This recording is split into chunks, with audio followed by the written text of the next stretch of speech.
नमस्कार, झारखंड की खबरों में आप सबों का स्वागत है। आइए जानते हैं आज की मुख्य बड़ी खबरों को। खबर है झारखंड के दुमका से। झारखंड और पश्चिम बंगाल की सीमा पर चावल लदा 3 ट्रक जब्त। झारखंड पश्चिम बंगाल की सीमा लोड़ी पहाड़ी चेकनाका पर चावल लदे 3 ट्रकों को अवैध रूप से पश्चिम बंगाल भेजने के क्रम में शिकारीपाड़ा पुलिस ने जब्त कर लिया है। शिकारीपाड़ा पुलिस द्वारा उक्त ट्रक चालकों से कागजात की मांग की जाने पर पर्याप्त कागजात नहीं दिखाया गया, जिसके बाद वरीय पदाधिकारी से निर्देश प्राप्त कर ट्रकों को जब्त कर थाना परिसर में रखा गया है। पुलिस निरीक्षक सह थाना प्रभारी सुशील कुमार ने बताया, जिला आपूर्ति पदाधिकारी से तीनों ट्रकों की जांच कराने के बाद ही आगे की कार्रवाई की जाएगी। आप सबों को बता दूं कि दुमका रामपुर हाट मार्ग में अवैध रूप से गिट्टी बालू मवेशी लदा वाहनों के परिचालन के बाद अब चावल लदा वाहनों का परिचालन देखा जा रहा है। झारखंड में कोरोना वायरस का असर हुआ बेहद कम, सिर्फ 23 नए मामले सामने आए। झारखंड में कोरोना वायरस संक्रमण के 23 नए मामले सामने आए, जिसके बाद राज्य में संक्रमितों की कुल संख्या बढ़कर 3,47,286 हो गई। आप सबको को बता दूं कि 24 घंटे के भीतर किसी संक्रमितों की मौत नहीं हुई, जिससे राज्य में इस महामारी से मरने वालों की संख्या 5,129 पर स्थिर रही। आप सबको बता दूं कि राज्य में 3,41,883 संक्रमित अब तक संक्रमण से मुक्त हो चुके हैं। इसमें से 234 अन्य संक्रमितों का इलाज चल रहा है। बताते हैं कि कुछ वक्त पहले जब कोरोना वायरस चरम पर था, तब झारखंड में भी हाहाकार मचा हुआ था। वहीं विशेषज्ञों का कहना है कि कोरोना वायरस के मामले कम होने से लापरवाही नहीं बरतनी चाहिए, क्योंकि तीसरी लहर का खतरा बना हुआ है। खबर है झारखंड के सिमडेगा से। वित्त मंत्री रामेश्वर उरांव ने सिमडेगा में ऑक्सीजन प्लांट का किया उद्घाटन। कहा, कोविड की तीसरी लहर से निपटने की पूरी तैयारी। झारखंड के वित्त मंत्री रामेश्वर उरांव ने बुधवार को सदर अस्पताल में निर्मित ऑक्सीजन प्लांट एवं 50 बेड का आईसीयू का उद्घाटन किया। इस मौके पर उन्होंने 20 बेड का चिल्ड्रन वार्ड का भी उद्घाटन किया। इसके उपरांत उन्होंने जिला मुख्यालय में पुस्तकालय का भी उद्घाटन किया।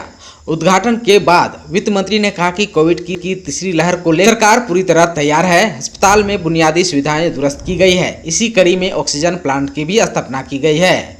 पहले जो नुकसान हुआ है वह अब नहीं होगा। ऑक्सीजन प्लांट से जरूरत के मुताबिक ऑक्सीजन मिल पाएगा। झारखंड सरकार शुरू कर रही है 10 रुपये में साड़ी धोती लुंगी योजना।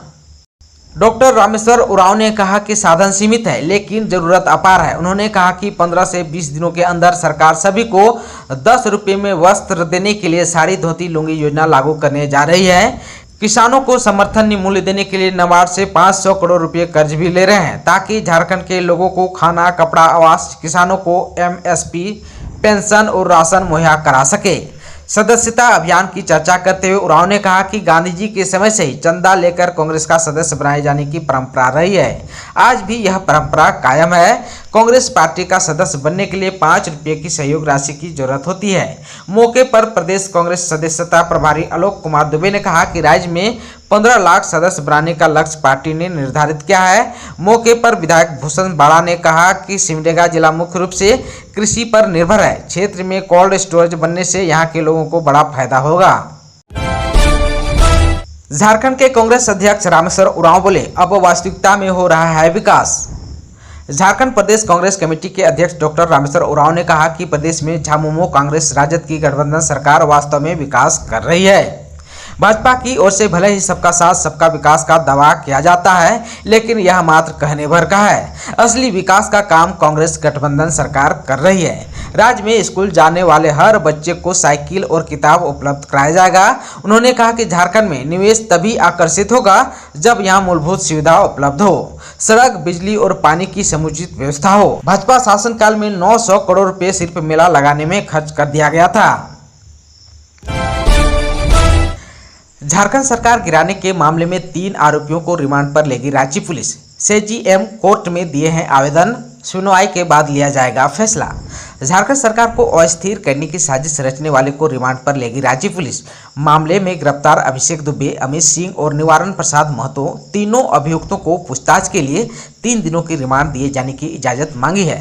रांची पुलिस के आवेदन पर सुनवाई के बाद ही अदालत रिमांड दिए जाने पर कोई निर्णय लेगी। आप सबों को बता दूं कि आरोपियों की बढ़ सकती है मुश्किलें, क्योंकि इस मामले को अब सीजीएम कोर्ट से एसीबी के कोर्ट में ट्रांसफर कर दिया गया है। कोतवाली थाना में दर्ज हुए इस प्राथमिकी से जुड़े सारे दस्तावेज एसीबी के विशेष न्यायालय में ट्रांसफर कर दिए गए हैं। एसीबी कोर्ट के समक्ष यह मामला जाने के बाद आरोपियों और इस मामले से जुड़े अन्य लोगों की मुश्किलें बढ़ सकती है।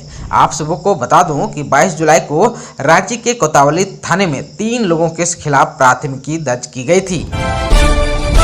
गोड्डा से अब भागलपुर, दुमका, हसदिया, जसीडीह जाना आसान हो गया। 4 ट्रेन यहां से खुलेगी। गोड्डा वासियों को एक साथ 4 पैसेंजर ट्रेनों की सौगात मिल गई है। लोग अब गोड्डा से भागलपुर, दुमका, हसदिया और जसीडीह तक आराम से सफर कर सकेंगे। सोमवार को पूर्व रेलवे के चीफ पैसेंजर ट्रेन मैनेजर ने अधिसूचना जारी कर दी। इसकी पुष्टि पीआरओ पवन कुमार ने की। उन्होंने कहा 8 कोच वाली ट्रेनों का परिचालन 6 और 7 अगस्त से शुरू होने जा रहा है। गोड्डा से 3 ट्रेनें खुलेगी, जबकि दुमका से पोड़ैयाहाट आने वाले पैसेंजर का विस्तार गोड्डा तक कर दिया गया है। यह ट्रेन 7 अगस्त को दुमका से 1:20 में खुलकर शाम 3:25 में गोड्डा स्टेशन आएगी। वहीं शाम 3:45 गोड्डा से दुमका के लिए खुलेगी, जो शाम 6 बजे दुमका पहुंचकर दुमका रांची इंटरसिटी का मेल करेगी। 20 सूत्री कमेटियों के गठन पर जल्द होगा फैसला। रेस हुआ सत्तारूढ़ झारखंड मुक्ति मोर्चा। झारखंड में सत्तारूढ़ गठबंधन के घटक दलों के बीच 20 सूत्री कमेटियों के पदों का बंटवारा जल्द होने की उम्मीद है। आप सबों को बता दो कि झारखंड मुक्ति मोर्चा की अहम बैठक पदों की बंटवारा को लेकर मंत्री चंपई सोरेन के आवास पर चल रही है। चंपई सोरेन झारखंड मुक्ति मोर्चा के केंद्रीय उपाध्यक्ष भी हैं। सोरेन के आवास पर चल रही बैठक में झारखंड मुक्ति मोर्चा के महासचिव विनोद पांडे, विधायक सुदीप कुमार समेत अन्य वरीय नेता मौजूद हैं। संभावना जताई जा रही है कि जल्द ही मोर्चा के रणनीतिकार पदों के बंटवारे को लेकर अंतिम निर्णय पर पहुंचेंगे। रिम्स प्रबंधन मरीजों के इलाज के लिए देगा 5 लाख रुपए का फंड। जानिए किन लोगों को मिलेगा लाभ। राज्य सरकार की नई योजना के तहत रिम्स में अब अति गंभीर मरीजों के इलाज के लिए 5 लाख तक के फंड मिलेगा।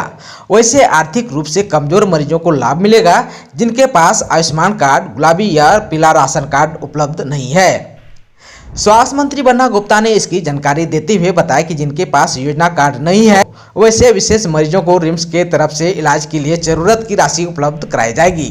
आप सबको बता दूं कि 5,000 रुपये तक की राशि संबंधित विभाग के एचओडी के स्तर पर जारी की जाएगी। वहीं 50,000 तक का चिकित्सा अधीक्षक की ओर से, 1 लाख तक का निदेशक की ओर से और 5 लाख तक की राशि मंत्री के स्तर पर दी जाएगी। सभी तरह के फंड की अनुशंसा चिकित्सा अधीक्षक के माध्यम से होगी। इलाज की राशि के लिए अनुशंसा संबंधित विभाग के एचओडी, इलाज कराने वाले डॉक्टर और किसी अन्य विभाग के एचओडी के द्वारा की जाएगी।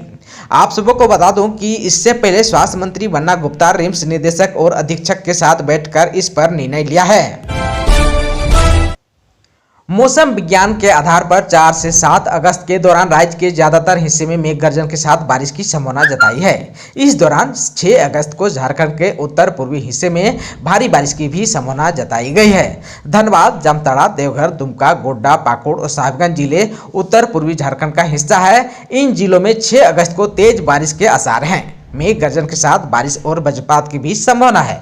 पिछले हफ्ते हुई भारी बारिश की वजह से मौसम में ठंड आ गई थी। तापमान 29 डिग्री के आसपास पहुंच गया था। इस हफ्ते तापमान में बढ़ोतरी हो गई है। अधिकतम तापमान 34 से 35 डिग्री सेल्सियस तक पहुंच गया है। तापमान में बढ़ोतरी से उमस भी बढ़ गई है। हालांकि मंगलवार की रात हुई हल्की बारिश से गर्मी से थोड़ी राहत मिली है। मौसम विभाग ने इस हफ्ते तापमान में किसी बड़े बदलाव न होने की संभावना भी जताई है। यानी शहर का तापमान 35 डिग्री के आसपास ही बना रह सकता है, पर बारिश से तापमान में गिरावट आ सकती है और गर्मी से थोड़ी राहत मिल सकती है। अब रोज चलेगी बाबा बासुकीनाथ से बाबा बैद्यनाथ दरबार की ट्रेन। झारखंड के संथाल परगना में रेल नेटवर्क को दुरुस्त कर रही रेलवे ने बाबा नगरी देवघर से बाबा बासुकीनाथ के दरबार तक जाने वाली ट्रेन को रोज चलाने का ऐलान कर दिया है। नई व्यवस्था 7 अगस्त से प्रभावी हो जाएगी। जसीडीह से दुमका के बीच चलने वाले पैसेंजर ट्रेन को रेलवे ने अब रविवार को भी चलाने की अनुमति दे दी है। पहले जहां सप्ताह में 6 दिन चल रही थी, वहीं अब 7 अगस्त से 7 दिन चलेगी। ट्रेन को रोजाना चलाने की अनुमति देने के साथ ही पैसेंजर बनकर चलने वाले ट्रेन को रेलवे ने डेमो बनाकर चलाने की भी घोषणा की है। जामताड़ा में लगातार मूसलाधार बरसात से 6 लोगों के कच्चे घर गिरे, बढ़ी लोगों की परेशानी। जामताड़ा प्रखंड के सुखजोड़ा पंचायत के अंतर्गत कई असहाय लोगों का मिट्टी का कच्चा मकान धंस गया। लोगों की सूचना पर पंचायत के मुखिया प्रतिनिधि जगन्नाथ मरांडी ने निरीक्षण किया। उन्होंने आवास प्लस योजना में लाभ दिलाने के लिए प्रयास की बात कही है। वहीं पंचायत के अंतर्गत गोंदली पहाड़ी गांव के बिहारी हेम्ब्रम, सुखजोड़ा गांव के दुर्गा मरांडी, अनिल हेम्ब्रम, चुंडू हंसदा का मिट्टी का मकान था जो भारी बारिश की वजह से गिर गया। वहीं नारायणपुर प्रखंड के लोकनिया गांव के जमाल अंसारी, अली हुसैन अंसारी का भी मिट्टी का घर ढह गया। सभी जरूरतमंद लोगों ने आवास का लाभ नहीं मिलने की बात भी कही है। इधर डीसी फैज अक अहमद मुमताज ने सभी 6 प्रखंड के अधिकारियों के साथ बैठकर गृहविहीन लोगों को घर देने की सिलसिले में चर्चा करते हुए निर्देश जारी किया है।